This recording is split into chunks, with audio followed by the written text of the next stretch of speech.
Mesdames et messieurs, bonsoir et merci de votre fidélité à RTI 1. Voici les titres de ce journal.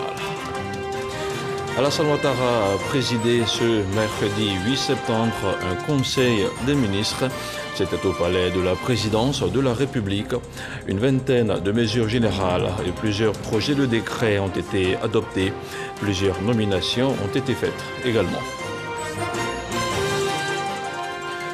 Le chef de l'État a aussi participé à une session extraordinaire de la conférence des chefs d'État et de gouvernement de la CEDEAO par visioconférence. La rencontre a permis d'examiner la situation socio-politique en Guinée et au Mali et d'envisager des solutions de sortie de crise dans le respect de l'ordre constitutionnel. Et puis de retour de Kigali, les éléphants basketteurs étaient ce mercredi à la primature où ils ont été reçus par le Premier ministre Patrick Achi. Au nom du chef de l'État, les médaillés d'argent ont reçu la somme de 100 millions de francs CFA. Voilà pour les titres. Il marque la reprise des activités gouvernementales. Un conseil des ministres s'est tenu ce mercredi au palais présidentiel.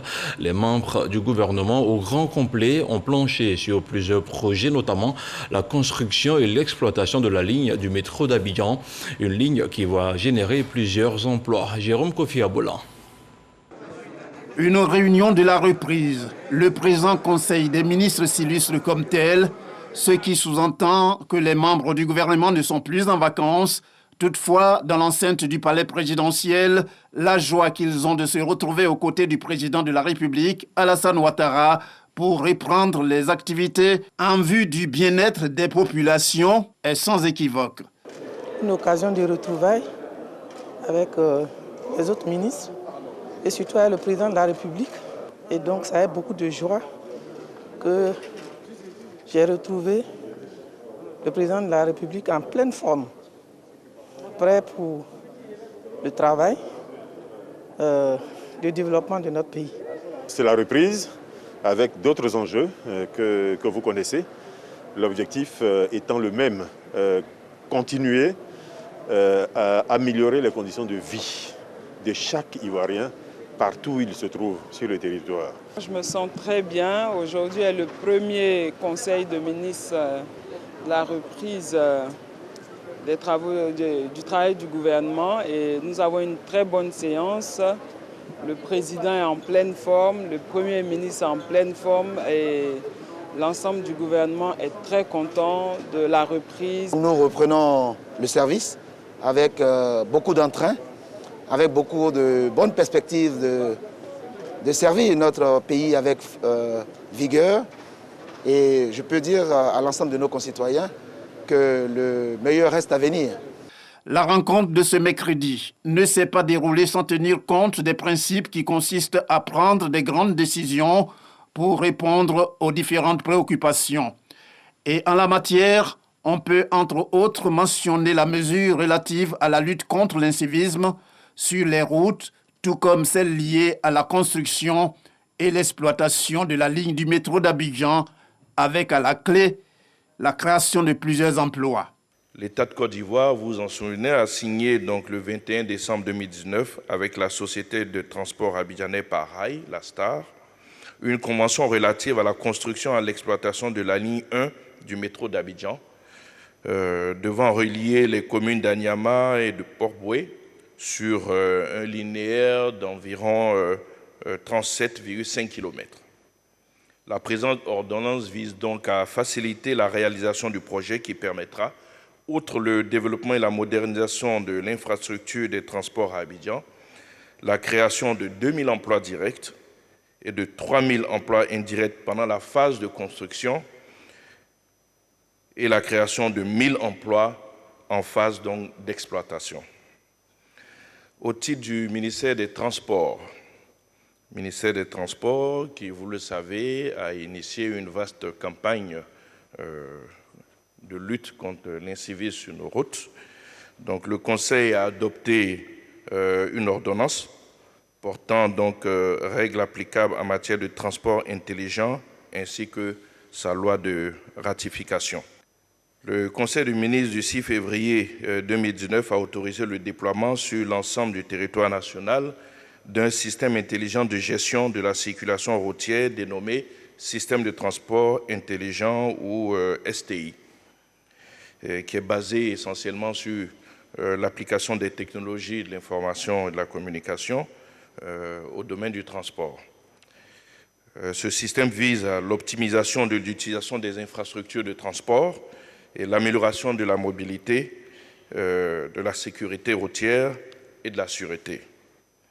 Cette ordonnance organise donc la mise en œuvre du système de transport intelligent et définit de façon plus précise les règles applicables à la gestion électronique des infractions et à la réglementation à travers la vidéo-verbalisation, à la gestion automatisée du trafic et à l'information en temps réel des usagers. Comme on s'y attendait, le Conseil des ministres en sa session du 8 septembre 2021 n'a pas dérogé à la règle en prenant congé. Conformément aux dispositions prises, le prochain rendez-vous aura lieu dans 2 semaines, c'est-à-dire le 22 septembre 2021, pour plus de précision. Autre titre de ce journal, après le coup d'État militaire survenu dimanche dernier en Guinée, un coup d'État qui a renversé le président Alpha Condé, les chefs d'État de la CEDEAO se sont réunis ce mercredi en visioconférence. Tous condamnent fermement le coup de force militaire. Le compte-rendu de Viviane Haïma. La conférence des chefs d'État et de gouvernement de la CEDEAO a tenu ce mardi 8 septembre une session extraordinaire par visioconférence sur la situation de coup de force intervenue le dimanche 5 septembre dernier en Guinée, ainsi que sur la situation au Mali, tant est que ces 2 cas d'espèce constituent, de l'avis de la conférence des chefs d'État, de mauvais exemples pour la stabilité politique dans la sous-région ouest-africaine. Le président de la République, Alassane Ouattara, participait à cette réunion de crise. La CEDEAO condamne fermement le coup d'État militaire en Guinée et exige la libération immédiate et sans condition du professeur Alpha Condé et tous les détenus à l'issue du coup de force. Les premières sanctions conservatoires ont été prises par la conférence des chefs d'État, à savoir la suspension de la Guinée de tous les organes communautaires de la CEDEAO. La conférence des chefs d'État a aussi décidé l'envoi d'une mission de haut niveau de la CEDEAO en Guinée pour évaluer la situation. La conférence a en outre décidé l'établissement de contacts avec la junte au pouvoir à effet de discuter. La conférence a par ailleurs examiné les sanctions additionnelles qui pourraient être appliquées à la Guinée. Autre chose à présent, les médaillés d'argent de l'Afro-Basket Kigali 2021 étaient ce mercredi à la primature. Nos éléphants basketteurs se sont vus remettre la somme de 100 millions de francs CFA des mains du Premier ministre Patrick Achi. Un brillant parcours récompensé par le chef de l'État. On fait le point de la rencontre avec Kolo Koulibaly. Les éléphants basketteurs se sont inclinés de justesse d'un tir à 3 points face à la Tunisie et les privant d'un 3e titre continental. N'empêche, la Côte d'Ivoire salue le mérite de ce combat soldé par une médaille d'argent. Conduite par le ministre des Sports Dan Opoulin, l'équipe et la Fédération ivoirienne de basketball ont été reçues par le Premier ministre Patrick Achi, qui avait à ses côtés le ministre du Tourisme, Tsiandou Fofana. Ils ont reçu les félicitations et la reconnaissance de la nation. Les joueurs et les dirigeants fédéraux ne sont pas insensibles à cette marque d'attention. On est vraiment fiers, heureux, satisfaits, honorés par cette réception de la nation pour les efforts qui ont été consentis par l'ensemble de la délégation. Et je pense qu'on ne s'attendait pas à cet honneur parce que honnêtement, on est parti de façon anonyme. Et on est reçu en héros.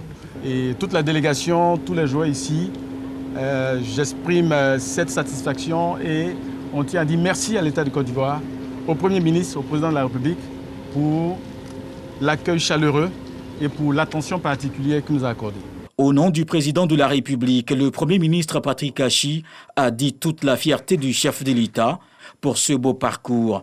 Le Président de la République offre au total 100 millions de francs CFA pour cette aventure honorable, dont 5 millions à chaque joueur de l'équipe, 5 autres aux encadreurs, 12 millions au staff technique et 10 à la fédération. Au départ, peu auraient donné cher de votre peau.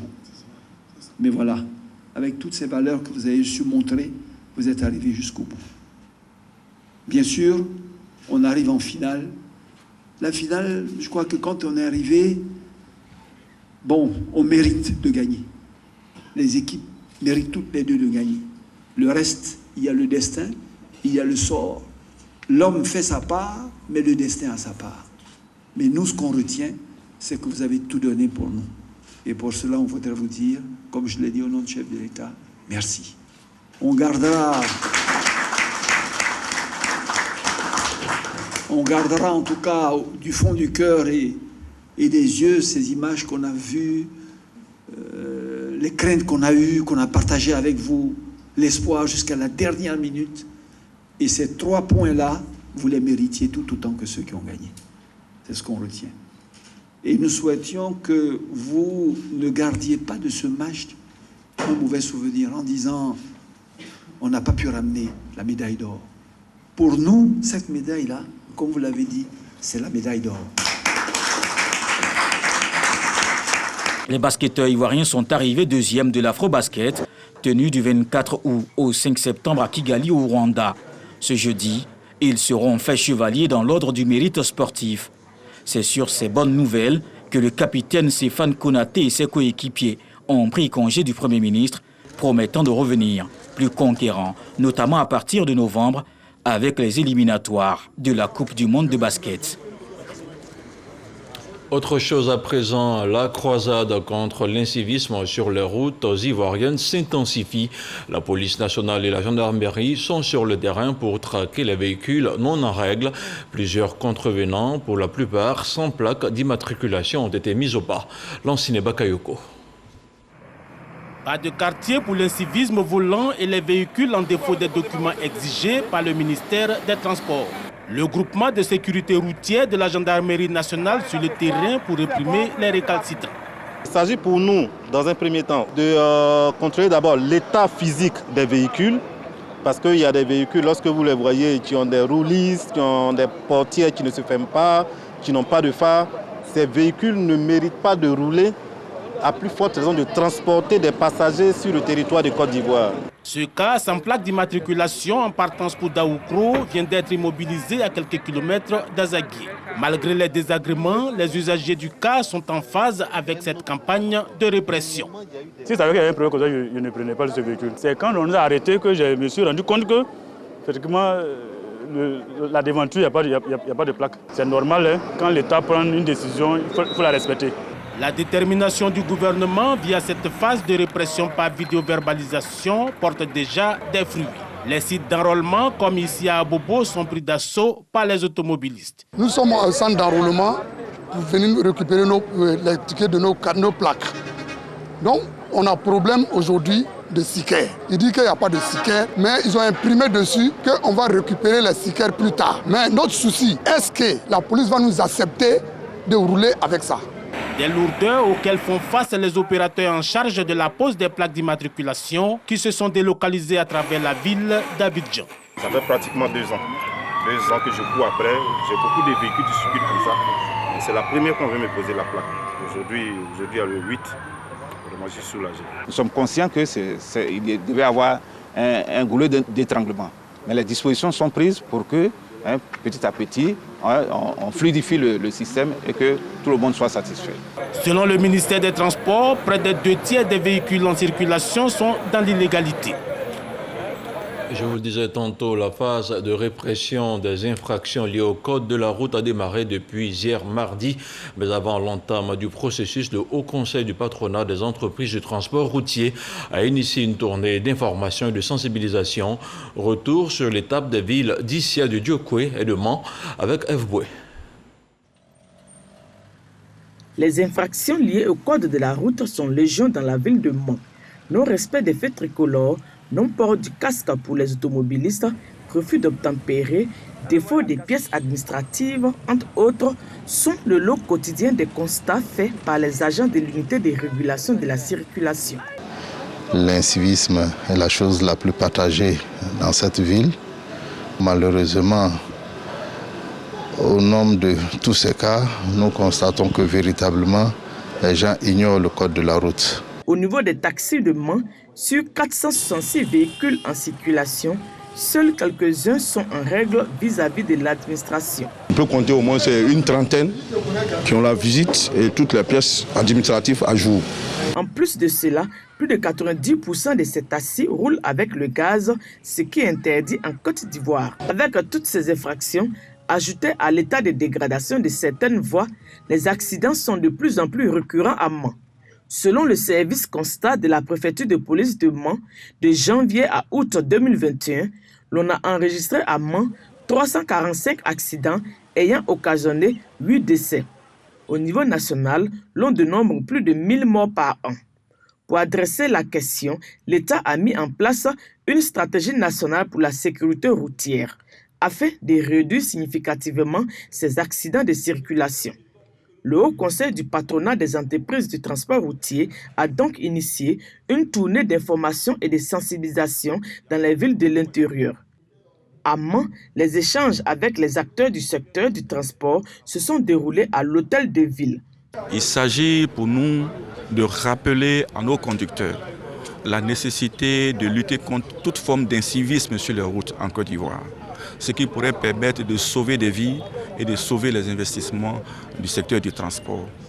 Il s'agit aussi pour nous de nous adresser aux transporteurs, patrons des organes des transports, propriétaires des véhicules, pour leur rappeler que les dispositions aujourd'hui sont claires. Tout véhicule de transport routier en Côte d'Ivoire doit répondre aux dispositions réglementaires, avoir tous les documents administratifs à jour. Le véhicule doit être mécaniquement et électroniquement bien tenu. Une initiative appréciée. Je crois que la réunion était très satisfaisante. Vraiment, je demande à nos frères transporteurs d'être vigilants, d'arrêter l'incivisme. Ça y va dans l'intérêt de notre corporation. Avant Mans, les acteurs du transport d'Issia et de Diokwe ont été aussi sensibilisés. Il faut dire que la phase de sensibilisation a pris fin depuis le lundi 6 septembre à minuit. Place maintenant à la répression des infractions au code de la route sur toute l'étendue du territoire. On s'intéresse maintenant au point de la situation de la Covid-19 au 8 septembre.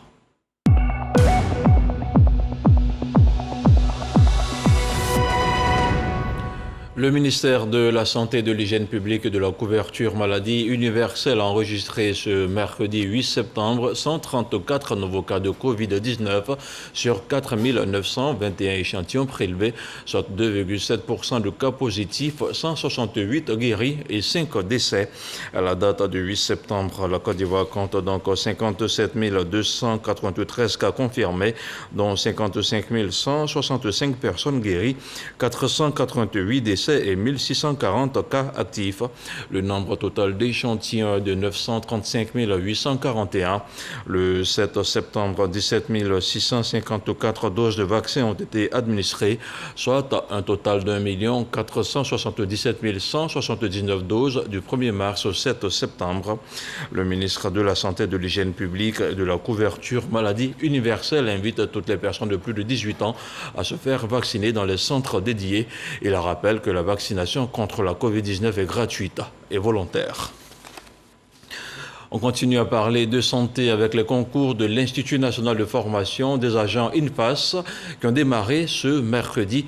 Au total, 15 filières sont concernées par les compositions qui se poursuivront jusqu'au 19 septembre prochain. Le ministre de la Santé, de l'Hygiène publique et de la couverture maladie universelle a procédé au lancement des épreuves. Grâce Kondo.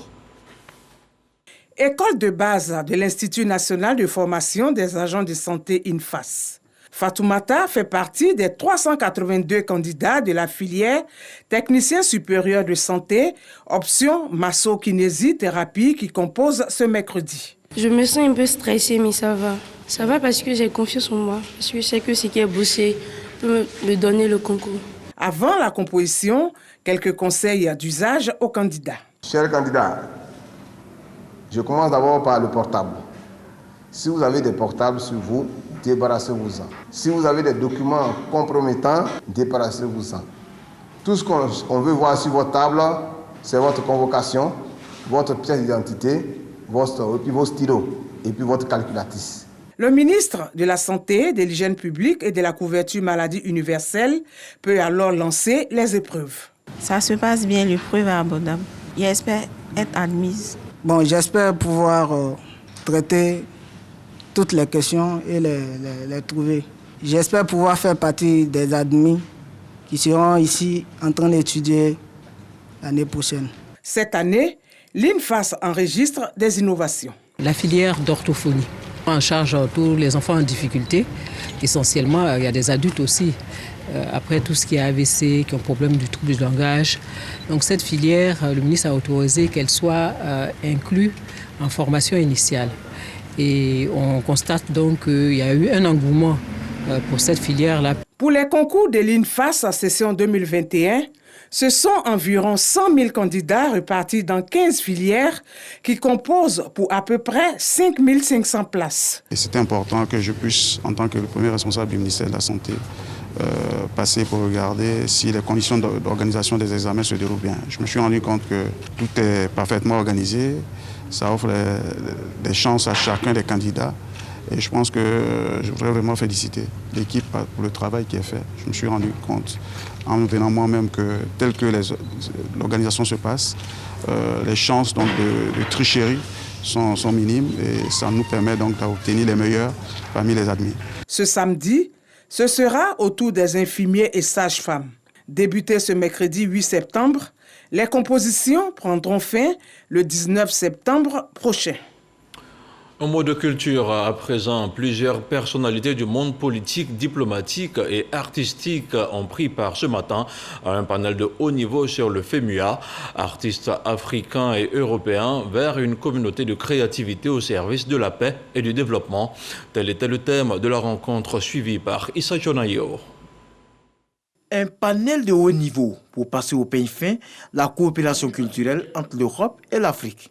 Un plateau offert par le commissariat général du FEMUA, Festival de musique urbaine d'Anoumambo, pour un partage d'expériences afin de favoriser la création dans le domaine artistique. Nous sommes arrivés à faire une carrière en Europe avec cette musique zouglou qu'on a distillée d'un peu partout. Donc déjà le pont culturel est créé, c'est de renforcer ce lien-là et pouvoir donner l'occasion à tout le monde. Mais comme on le dit, c'est plus facile de partir en Afrique et de réussir en Europe que le cas contraire, je parle de musicalement parlant, artistiquement parlant. Il y a des perspectives avec le festival d'Anoumambo, pour l'avenir en tout cas, de mettre en place des échanges et un partenariat pour que les choses puissent se faire dans différents domaines liés au métier du festival. Pour des experts, le monde est devenu un village planétaire et il appartient aux Africains de prendre conscience de leurs valeurs. L'Europe aussi a compris quelque chose de très important, c'est que ce n'est pas en disant aux Africains, surtout aux jeunes Africains, de ne pas venir, qu'ils ne viendront pas. Donc ils ont compris que miser sur des figures comme Assalfo, c'est essentiel pour que les Africains comprennent la richesse de l'Afrique, parce qu'il n'y a personne d'autre qu'un Africain pour parler mieux à un Africain. Selon des panélistes, il y a beaucoup plus d'intérêts communs entre l'Europe et l'Afrique que de divergences dans la création. Un créateur, un artiste souhaite avant tout que son art, son œuvre soit écoutée, soit vue au-delà même de son environnement immédiat et donc aille au-delà de certains continents. Une alliance sera uniquement solide s'il y a une alliance de peuples. Et pour avoir une alliance de peuples, mais il faut se comprendre. Et là, on est plein dans la culture, il faut comprendre l'autre et il faut avoir la volonté d'être ouvert pour écouter l'autre. Et ça peut être la musique, ça peut être les vêtements, ça peut être la mode, ça peut être tout ce qui forme la culture. Ce panel a été enrichi avec la participation des ministres Touré Mamadou et Arlette Badou Nguessan Kwame. Ils ont expliqué la politique du gouvernement de faire de l'art une véritable industrie et un secteur d'emploi. Et on parle maintenant de cohésion sociale avec la localité d'Ara qui a abrité le week-end dernier la finale du tournoi de la paix. Un moment mis à profit pour exhorter les jeunes à renforcer la cohésion entre les différentes communautés de la ville. Parrain de la cérémonie, le ministre de la Communication, des médias et de la francophonie a invité les jeunes à préserver la paix. Herman Yamia. Un tournoi de football pour renforcer la cohésion et l'entente entre les fils et filles d'Ara. L'initiative est du ministre de la Culture et de l'Industrie des Arts et du Spectacle, par ailleurs maire de la commune d'Ara. Toute la jeunesse, je dis merci pour cette grande mobilisation, que Dieu vous bénisse et continuez d'être dans la dynamique de la cohésion sociale, de la paix, sans oublier de vous exhorter, de vous inviter à respecter les gestes barrières dans le cadre de la lutte contre la Covid-19. Dénommé tournoi de football Mo Badou pour la paix, la finale a mobilisé des milliers de personnes au stade municipal d'Ara. Alet Badou Nguessan a eu le soutien de plusieurs de ses collègues maires. Parrain de ce tournoi, le ministre de la Communication, des Médias et de la Francophonie, Amadou Koulibaly, a exhorté les jeunes à cultiver davantage la cohésion afin de favoriser le développement de leur cité. Si nous sommes ici ce soir, si sereinement réunis, malgré la pluie, que personne n'ait bougé, c'est parce que nous sommes en paix. La région est belle. Ne laissez personne défigurer cette région. C'est une région de forte cohésion. Conservez cette cohésion. La finale de ce tournoi a opposé l'équipe du FC Canon à celle des All-Stars. À l'issue d'un match âprement disputé, c'est le FC Canon qui l'a emporté au tir au but. L'équipe a donc reçu une coupe, des médailles, des jeux de maillot et une enveloppe d'1 million de francs CFA. Le Begwa Festival s'est tenu récemment dans le village de Begwafla, dans le département de Saint-Fra. Le riche patrimoine culturel et artistique du peuple Gouro était à l'honneur. Parrain de la cérémonie, le ministre Epiphane Zorobi a invité les ressortissants de la localité au vivre ensemble. Le commentaire de Jean-Marc Djadji. C'est sur les vibrations du tam-tam parleur que les habitants de Begwafla accueillent leurs invités. Venus des 25 villages environnants, ces festivaliers ont pris d'assaut le terrain de la dite localité. Objectif, célébrer les arts et traditions populaires Gouro dans la sous-préfecture de Saint-Fra. Nous sommes à la première édition du Begwa Festival. Masques Zaouli et parades en tenue traditionnelle au menu de ce festival.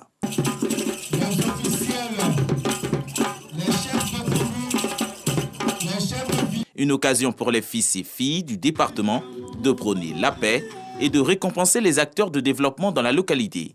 Une initiative encouragée par le ministre et parrain Epiphane Zorobi Balo. Notre région foisonne de danse, d'art culinaire, d'art vestimentaire. Il y a ce fameux Kamandje.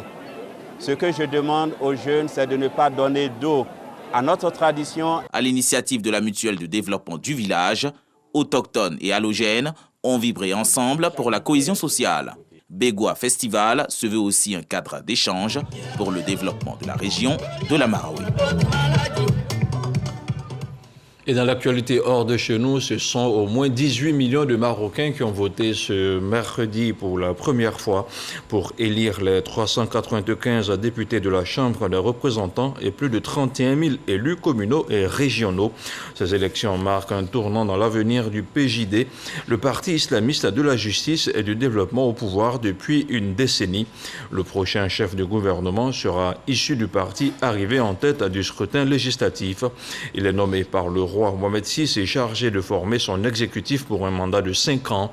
En 2011, dans le sillage du printemps arabe, le Maroc a adopté une nouvelle constitution accordant de larges prérogatives au Parlement et au gouvernement. Mais les décisions et les grandes orientations des secteurs stratégiques restent l'apanage du roi. Dans l'actualité toujours hors de chez nous en France, le procès des attentats du 13 novembre s'est ouvert ce mercredi à Paris. Un procès dont la durée est évaluée entre 6 et 8 mois. Initialement prévu à partir de janvier 2021, puis décalé en raison de la crise sanitaire. C'est la plus grande audience criminelle jamais organisée en France. Il se tient 6 ans après les attaques terroristes qui ont fait 130 morts et plus de 400 blessés à Paris et Saint-Denis. Le commentaire de Gabriel Zani. Ils sont 20 accusés et membres du commando meurtrier, dont le français Salah Abdeslam. Le procès des attentats du Bataclan et de Saint-Denis s'est ouvert ce mercredi 8 septembre à Paris pour une durée estimée à 9 mois. Les faits remontent à 6 ans, dans la nuit du 13 novembre 2015, à un peu plus de 21h heure française, au Stade de France à Saint-Denis. Un kamikaze actionne son gilet explosif, puis un deuxième aux abords du stade. Le président français d'alors, François Hollande, se trouvait en tribune pour assister au match amical France-Allemagne. Pendant ce temps, un autre groupe de terroristes tire sur des terrasses. Dans la même tranche d'heure, un autre commando ouvre le feu au Bataclan. Le bilan est lourd, 130 personnes tuées, plus de 400 blessés à Paris et Saint-Denis. Une nuit de terreur sémée par des commandos djihadistes. Le pays est en émoi. La France venait ainsi de connaître les attaques terroristes les plus meurtrières de son histoire. Dans ce procès hors norme, plus de 1800 parties civiles ont été constituées. Plus d'une centaine de témoins dont les premiers sont attendus à partir du lundi 13 septembre. Le 28 septembre et ce pendant 5 semaines. Les témoins de rescapés et des proches des victimes des attentats seront entendus. À l'issue de ces auditions, la Cour interrogera les 14 accusés présents. Les 6 autres sont jugés par défaut. Le 10 novembre, l'ancien président français François Hollande sera également à la barre pour être entendu sur la politique étrangère de la France. Suivra le 17 novembre le témoignage de son ancien ministre de l'Intérieur, Bernard Cazeneuve. À partir de la mi-novembre, les débats feront une large place aux enquêteurs français et belges qui vont se prononcer sur la piste des commandos, leur parcours et la logique des attentats, ainsi que leurs auteurs. Janvier 2022, les 20 accusés seront entendus. Salah Abdeslam sera jugé pour association de malfaiteurs terroristes criminels, meurtre en bande organisée en relation avec une entreprise terroriste. Du 6 au 22 avril se dérouleront les plaidoiries des quelques 300 avocats des parties civiles, puis le parquet national antiterroriste dira quelle peine il sollicite à l'encontre des 20 accusés dont la défense aura la parole du 6 au 23 mai. Le verdict du procès sera connu fin mai 2022. Ainsi se referme cette page d'information. Je vous remercie de l'avoir suivi. L'info revient demain à 6h30 avec Régis Kofi. Bonsoir et que la paix soit chez vous.